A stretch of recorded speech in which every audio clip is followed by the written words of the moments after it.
समाधान।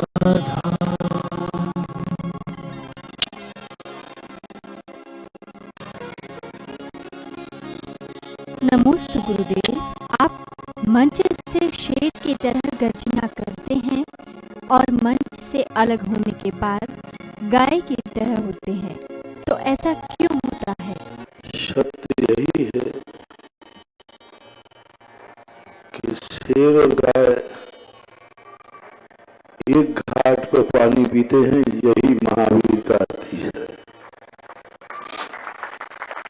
एक आत्मा, एक ही जीव समय आने पर शेर बन जाए और समय के अनुसार गाय बन जाए, यही ऋषभ देव का उपदेश था।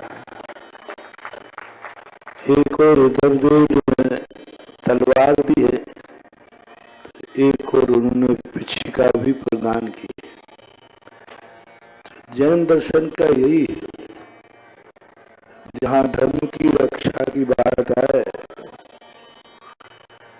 वहाँ सिंह बन करके दहाड़ो, और जहाँ साधर्मी वात्सल्य की भाव आए तो गौरवश के समान उससे प्रेम करो। नमोस्तु गुरुदेव। हम बुजुर्ग पति पत्नी को अपना अंतिम समय कौन से तीर्थ पर बिताना चाहिए? देखो, दो प्रकार की अवस्थाएं आज वर्तमान में हैं, एक वानप्रस्थ के रूप में और एक संन्यास के रूप में।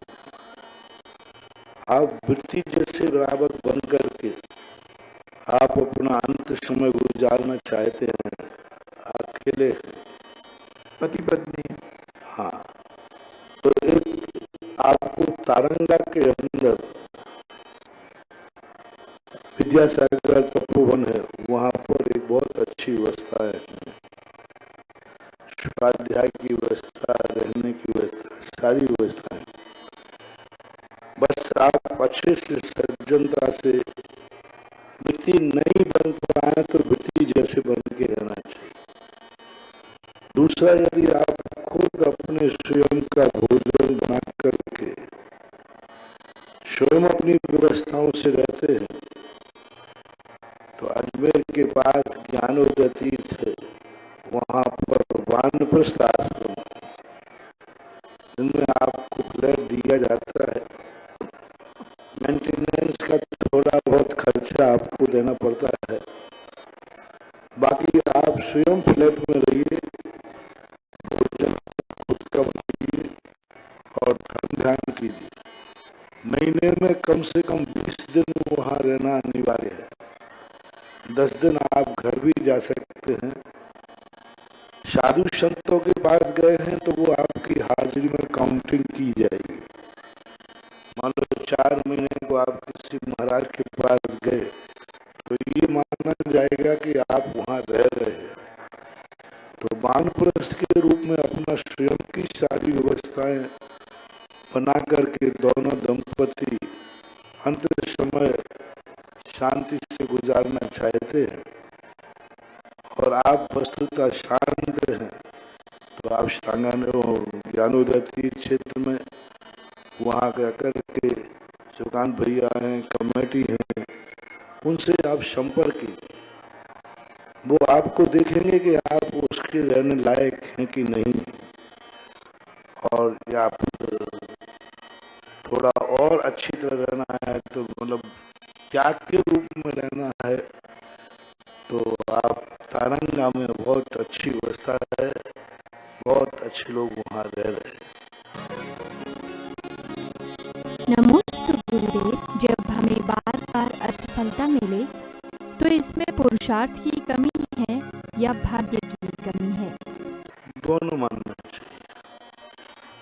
अतीत में तुमने ऐसा कुछ कर्म किया है कि आज बराबर प्रयास करने के बाद भी आप विफल हो गए, और वर्तमान में भी प्रमाद हो सकता है। ये तो पुरुषार्थ करने से ही पता चलता है कि हम समीचीन पूरा पुरुषार्थ कर रहे हैं, फिर भी फेल हो रहे हैं, तो तो समझ जाना चाहिए तुम्हारी भाग्य की भागीदारी है, और हम पुरुषार्थ ही नहीं कर रहे हैं, फिर सफल नहीं हो रहे हैं, तो आपके पुरुषार्थ की कमी है। ये आपको स्वयं निर्णय करना है। नमोस्तु गुरुदेव। जीव चारों गतियों में भ्रमण करता है, तो मोक्ष को पंचम गति क्यों कहा जाता है? गति का अर्थ होता है, एक व्युत्पत्ति परक अर्थ होता है, एक रूढ़ अर्थ होता है। गति का अर्थ होता है जहाँ जाया जाए उसको गति बोलते हैं, जहाँ जाकर के प्राप्त किया जाए उसको गति बोलते हैं। इसलिए पंचम गति में व्यक्ति जाता है, इसलिए गति की अपेक्षा हो गया। बाकी रूढ़ अर्थ है चारों गतियों के रूप में रूढ़ अर्थ मानना चाहिए। नमोस्तु गुरुदेव। द्रव्य, क्षेत्र, काल और भाव ये गृहस्थ जीवन और साधु जीवन पर क्या प्रभाव डालते हैं? पूरा करता है। द्रव्य, क्षेत्र, काल, भाव के अनुसार ही सारा परिणाम होता है, चाहे गृहस्थ हो चाहे साधु हो।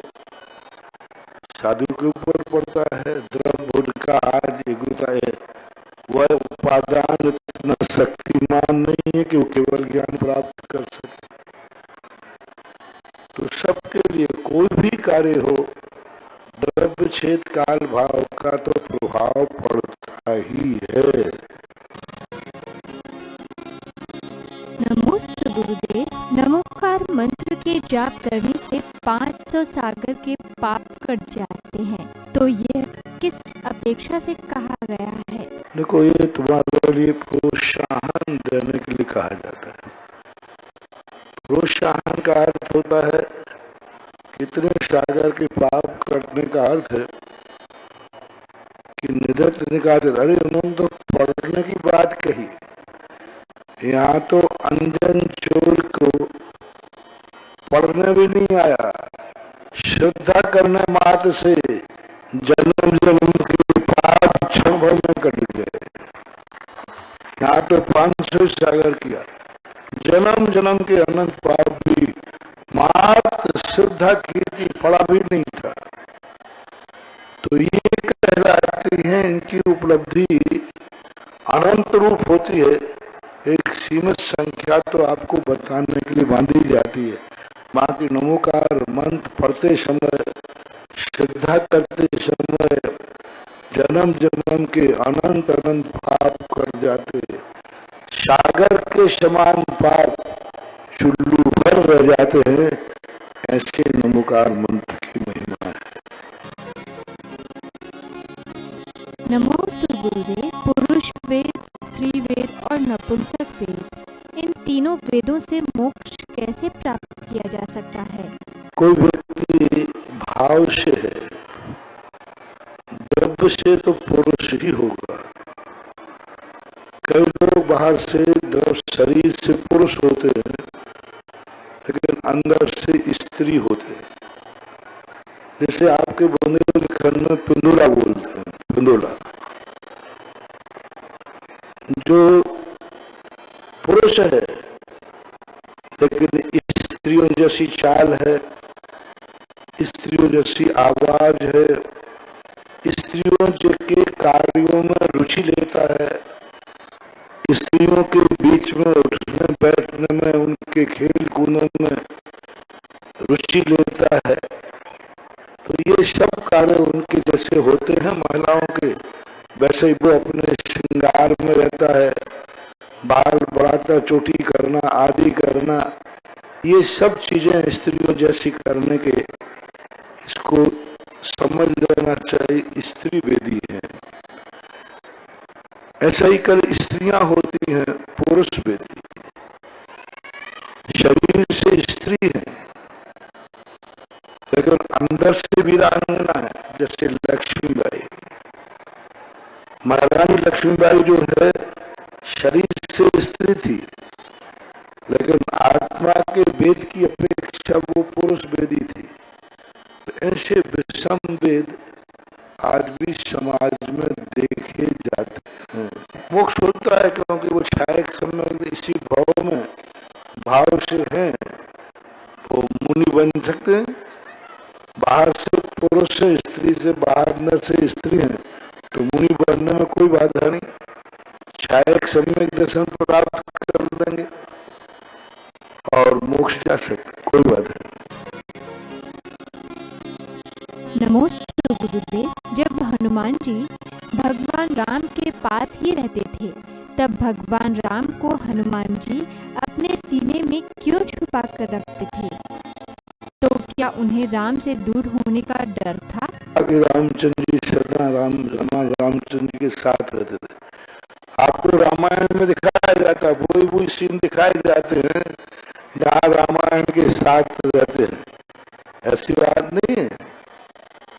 हनुमान जो है सदा रामचंद्र जी के साथ ही नहीं रहते थे, उनका भी राज्य था, वे भी राजा थे, उनका परिवार था, वो किष्किंधा के राजा सुग्रीव के मंत्री थे, तो उनके अनुसार वो तो अपन नाटक में वही दृश्य दिखाते हैं जहाँ पर श्री रामचंद्र जी का संबंध होता है। बाकी उनकी निजी जिंदगी थी। जैन दर्शन के अनुसार तो हनुमान जी का नाम शैलेश भी है, श्री शैल, तो उनका जो नाम है उनके अनुसार वो राजा थे, उनका परिवार था और उन्होंने राज्य किया। बस यही है कि उनके पक्ष में रहते थे, ऐसा कहते हो कि सदा हनुमान जी रामचंद्र जी के साथ रहते थे। चलो तुम्हारी रामायण के अनुसार बता देते हैं। रामचंद्र जी को छोड़ करके जब विदेही का पता लगाने गए लंका, तब रामचंद्र जी के साथ गए थे कि पहले अकेले गए थे? तो उस समय तो रामचंद्र जी को हृदय में रखवा, तो उस समय जब गए थे तो उन्हें हृदय में रख करके गए थे। तो ऐसे नहीं, कुछ निजी कार्य, कुछ आपात कार्य होते हैं, उस समय वह अकेले भी होते हैं, तो ऐसा माना।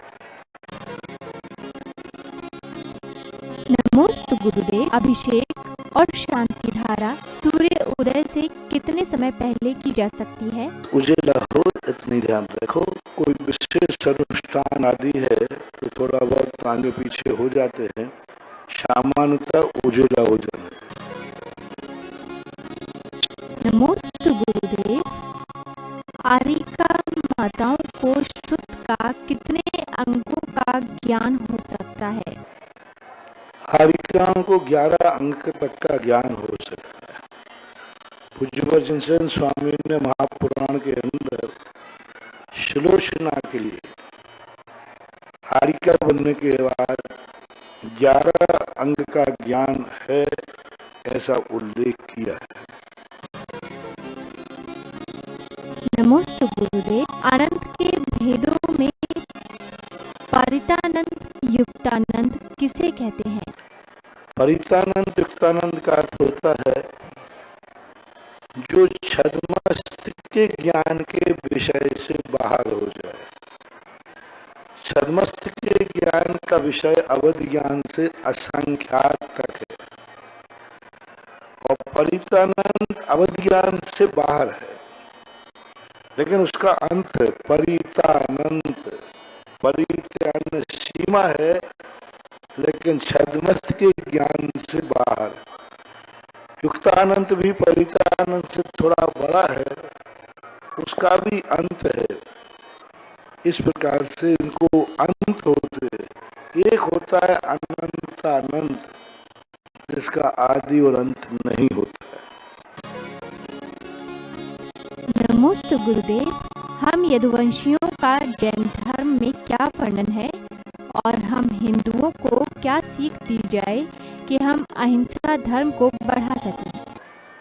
वंश सारा आर्यावर्त का एक था। जब कर्म भूमि शुरू हुई तो इक्ष्वाकु वंश की स्थापना हुई। इक्ष्वाकु वंश के 2 भेद हुए, सूर्य वंश और सोम वंश। सूर्यवंश आगे जाकर के राजा रघु का रघुवंश कहलाया, और रघुवंश के ही आगे जाकर के एक यदु नाम का राजा हुए, और यदु नाम के राजा से यदुवंश चला।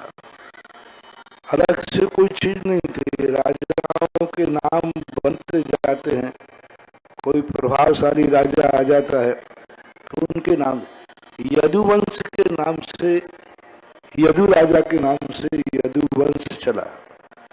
और यदुवंश में ही जैन दर्शन के अनुसार श्री कृष्ण का जन्म हुआ, बलराम का जन्म हुआ, और जैन तीर्थंकर के 22वें तीर्थंकर नेमिनाथ का जन्म भी यदुवंश में हुआ।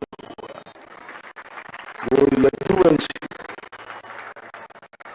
और यदुवंश में जैन तीर्थंकर जो नेमिनाथ थे वो बाल ब्रह्मचारी थे, वो अहिंसा के बहुत बड़े समर्थक थे। उन्होंने एक दिन किसी हिंसा को देख करके संसार को छोड़कर के वैराग्य पथ की तरफ चले गए। तो इस प्रकार के जैन दर्शन का यदुवंश से बहुत बड़ा अनन्य संबंध रहा है, और यदुवंशी पूर्णतः अहिंसक ही था। यदुवंश में हिंसा का कोई सवाल ही नहीं था। यदुवंश ऐसे ही थे क्योंकि पहले जैन धर्म जाति से बंधा हुआ नहीं। जो सच्चा धर्म होता है वो कभी जाति से नहीं बनता, वो सूर्य के समान होता है, वो वंशों से नहीं बनता। इसलिए जैन धर्म यदुवंश में भी था, रघुवंश में भी था, इक्ष्वाकु वंश में भी था, कश्यप गोत्री, महावीर स्वामी कश्यप गोत्री थे। आज कश्यप गोत्र ब्राह्मण में आता है। महावीर स्वामी के जो गौतम गंधर थे वो इंद्रभूति गौतम गोत्री थे। तो ये स्थितियां थी। धीरे धीरे आज कलयुग में हर धर्म ने एक जाति का रूप ले लिया। जैन धर्म को जो मानते वो एक जैन जाति हो गई, और जब से धर्म जाति का रूप लिया है धर्म बिगड़ता जा रहा है। चाहे वो शराब पी रहा हो तो जैन है, गंदे कार्य कर रहा है तो जैन है, बुरे कार्य कर रहा है तो भी ब्राह्मण है, कितनी गंदा कार्य करे तो भी यादव है। तो जो आजकल जो जातियों के कारण से वंशानुगत जो जाति हो गई है, इस जाति के कारण से बहुत बड़ी विद्रूपता आ गई, हिंसा भी आ गई, शराबखोरी भी आ गई, नशाखोरी भी आ गई। क्योंकि आज वंश से बन गया धर्म जाति, और उस जातियों ने वन धर्म के ऊपर अपना अधिकार कर लिया, कानून ने किया। अंग्रेजों ने सबसे बड़ी, यही तो सबसे बड़ी बात की, अंग्रेजों ने यही सबसे बड़ी, और अंग्रेजों के पहले जो आतताई राजा थे उन्होंने इस प्रकार से हमारे धर्म को सीमित कर दिया कि बहुत सीमित हो गया। यदुवंश एक जैन धर्म का ही वंश है। धीरे धीरे परिस्थितियों के अनुसार लोग अलग होते गए, बदलते गए, ये परिस्थितियों के काम है। और अहिंसा की जहाँ तक बात है, अहिंसा किसी की बकौती नहीं है, अहिंसा तो हमारे जीवन का आधार है। हमारे डॉक्टर शंकर दयाल शर्मा राष्ट्रपति ने कहा था कि महावीर के जो 5 सिद्धांत थे, अहिंसा, सत्य, शौर्य, ब्रह्मचर्य, अपरिग्रह, यदि सारा विश्व इसको जातिवाद का नारा हटा करके यदि इन 5 सूत्रों को अपने जीवन में राष्ट्रीयता के रूप में अपना ले तो विश्व की हर समस्या का समाधान हो जाए, कोई समस्या नहीं बनी। बस इसको इन 5 सिद्धांतों पर टाइटल, अहिंसा किसकी? अरे भाई जैनियों की है। सत्य किसका है? जैनियों का है। तो ये जो जैन जाति का टाइटल जब से लग गया तो बहुत अच्छी चीजें भी लोग छोड़ देते हैं जब किसी का टाइटल फेस हो जाता है।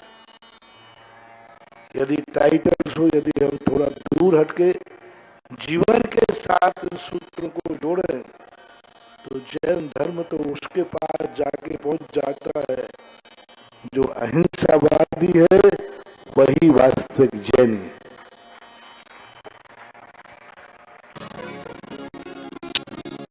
नमोस्तु गुरुदेव। धार्मिक कार्यों की अनुमोदना करने से हमारे जीवन पर क्या प्रभाव पड़ता है? कल एक प्रश्न आया था कि तालियां धर्म सभाओं में बजना चाहिए या नहीं, इससे वायु का जीवों की आराधना होती है। तो कल हमने कहा था कि यदि इतनी सूक्ष्मता तुम्हारे अंदर आ गई है तो तुम्हें जल्दी महाराज बनना चाहिए। और आज का प्रश्न ही उसका जवाब है। तुम कह रहे थे तालियां बजाने से वायु का जीव मरते हैं, तालियां बजाने से हाथों का पैरालिसिस ठीक होता है, तालियां बजाने से हाथों की शून्यता ठीक होती है। बस फर्क है कि तालियां तुमने किस पे बजाई हैं।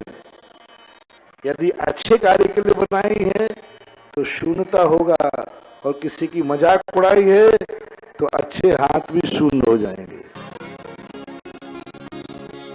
नमोस्तु गुरुदेव। मोक्ष मार्ग में श्रावकों की क्या भूमिका होनी चाहिए? मोक्ष मार्ग में श्रावक भी एक अंग है। नीतिकारों ने ऐसा कहा है कि मोक्ष मार्ग एक रथ है, उसका एक पहिया श्रावक है और एक पहिया साधु है।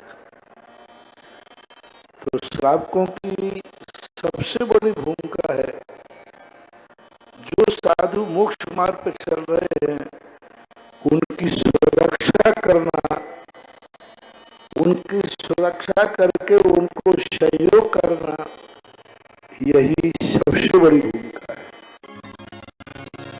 सुधा सम